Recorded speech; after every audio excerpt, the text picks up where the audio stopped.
경주 지역에 수백여 차례의 여진이 계속되고 있는 가운데 광주와 전남 지역도 체계적인 지진 대비책 마련이 시급하다는 지적입니다.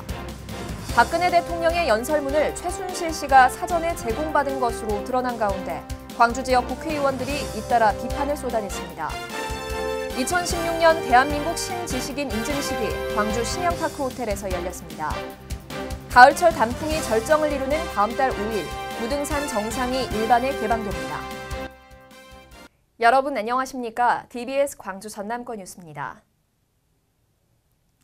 경주 지역에 수백여 차례의 여진이 계속되고 있는 가운데 광주와 전남 지역도 체계적인 지진 대비책 마련이 시급하다는 지적입니다. 광주 전남 지역은 지난 1978년 지진 계측 이후 진도 2.0 이상 지진이 모두 48건이나 발생했지만 지역의 지진 대비는 극히 미약한 수준에 머물고 있습니다. 특히 국내 지진 체험관은 37개가 있지만 광주 전남은 광주시청과 강진에 각각 한 곳씩 운영 중으로 이마저도 어린이 위주의 체험 공간일 뿐 성인 대상 교육장은 한 군데도 없는 실정입니다. 또한 지진 분석과 경보 발령 등을 담당하는 광주 기상청의 직원은 2명에 불과하고 이들의 업무는 관측 장비를 정비하고 관리하는 것으로 사실상 지역 내 지진 분석 업무에는 손을 놓고 있는 셈입니다. 체계적이고 전반적인 대비를 위해 정부와 지자체는 지진안전체험관 증설과 성인 대상 지진 대피 훈련, 지역 내 전문 인력 양성이 예기치 않은 지진 피해를 최소화할 수 있다고 전문가들은 입을 모았습니다. 박근혜 대통령의 연설문을 최순실 씨가 사전에 제공받은 것으로 드러난 가운데 광주 지역 국회의원들이 잇따라 비판을 쏟아냈습니다. 천정배 의원은 논평을 내고 청와대가 최순실 씨에게 대통령 연설문을 사전에 제공했다는 의혹은 헌정 질서와 국가 운영 시스템을 유린한 중대한 범죄 행위라며 검찰은 최순실 게이트에 대해 청와대를 대상으로 할지라도 철저하게 수사해야 한다고 촉구했습니다.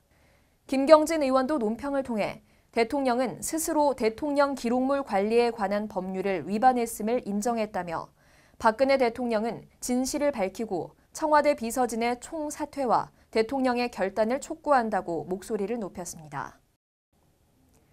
2016년 대한민국 신지식인 인증식이 광주 신양파크 호텔에서 열렸습니다. 이번 신지식인에는 이무진 광주 서구청장이 대상을 수상한 것을 비롯해 안병호 한평군수, 김재원 귀족호도 박물관장, 서용규 광주 장애인 총연합회장 등 모두 68명에게 인증서를 전달했습니다. 한편 대한민국 신지식인은 지식을 활용해 부가가치를 창출하거나 기존 틀에서 벗어나 새로운 발상으로 일하는 방식을 개선하거나 혁신한 인물을 선정해 인증식을 열고 있습니다.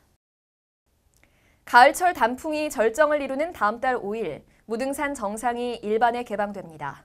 이번에 개방되는 구간은 누에봉에서 정상 군부대를 지나 지왕봉과 인왕봉을 둘러보고 돌아오는 0.8km이며 개방 시간은 오전 9시부터 오후 4시까지입니다. 광주시는 안전요원들과 119 구급차량, 헬기를 비상 대기하고 시내버스 증편과 임시주차장 확보 등 등산객 편의를 도울 예정입니다.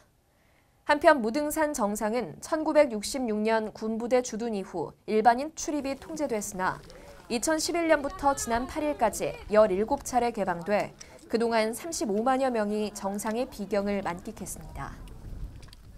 시청해주신 여러분 고맙습니다.